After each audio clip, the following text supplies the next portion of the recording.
Non loin de Los Cabos, vous trouverez une petite ville touristique entourée de fermes et de ranchs biologiques, nichée à côté des montagnes de la Sierra de la Laguna. La ville de Miraflores a été fondée en 1700 par des navigateurs français. Il est situé à 75 km de Cabo San Lucas, soit environ 1 heure en voiture.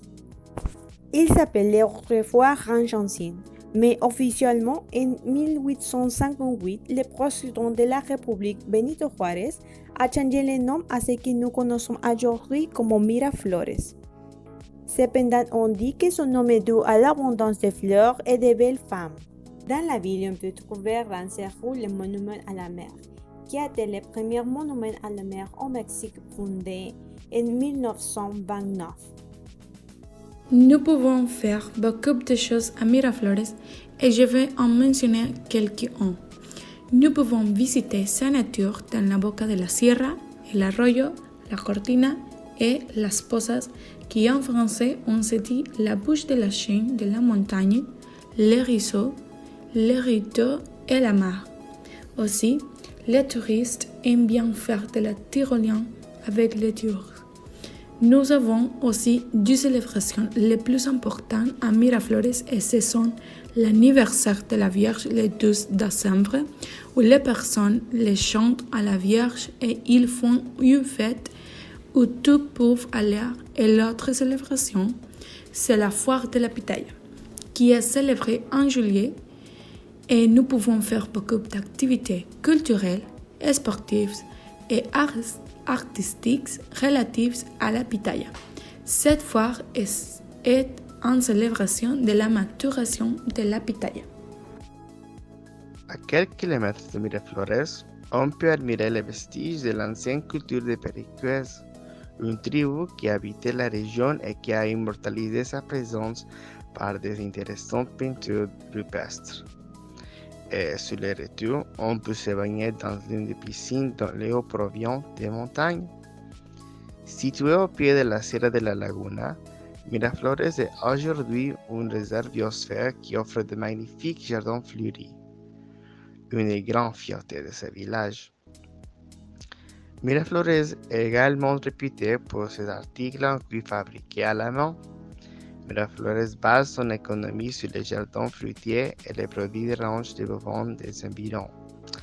C'est ici que se trouve la sucrerie de l'État qui travaille les cuirs, d'où provient les précieuses créations que sont les porte-documents, les ceintures, les sacs, les enveloppes, les chaussures, les sacs à main et les huaraches.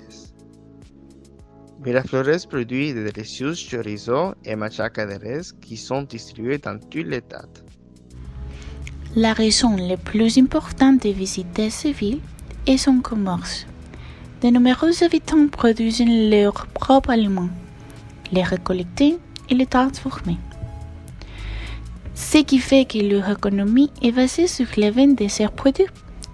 Les visites touristiques entretiennent l'achat et la distribution de ces produits, aidant leur économie.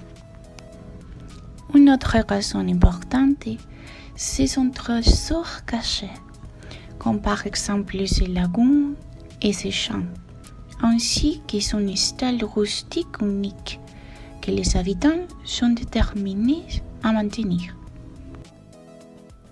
L'enfant qui montrait ses dents. Le premier récit de cette horrible apparition a été donné par Don Hipólito Scampinici, un cantonnier qui avait son commerce à l'angle sud de l'intersection du 16 de septembre et d'Altamirano et qui vivait dans la zone de Réforme et de Valentin Gómez Farias. La zone spécifique où cette monstruosité en forme d'un enfant apparaît toujours. Un soir, alors qu'il rentrait du travail, il rencontra l'enfant à bout portant. Il lui donna la piste demandée et c'est alors qu'il reçut un remerciement. L'horrible scène des dents montrant tout leur gencive et qui vient à que la lumière du temps se la puisse paraît absurde, provoqua la plus importante psychose collective des mémoires. Un homme avant l'apparition de nos mois célèbres. Quelques jours après, l'affaire du condamné, un sergent de la police municipale se rendait à l'ancien bâtiment, El Sorbazo, dans le sud de la ville, lorsque, à l'angle de Reforma et Altamirano, il a aperçu en silhouette d'un jeune garçon d'à peine 1 mètre qui s'avait dans la lumière de la nuit. Conscient de la légende qui s'est déjà répandue dans la ville, il s'est préparé à affronter les monstres. C'est alors qu'après avoir demandé un pièce de monnaie, le garçon a lancé son hideeux sourire de cadavre à l'officier. Avec le temps, la légende a été oubliée et on n'a plus jamais entendu parler du garçon qui effrayait et montrant simplement ses dents déformées.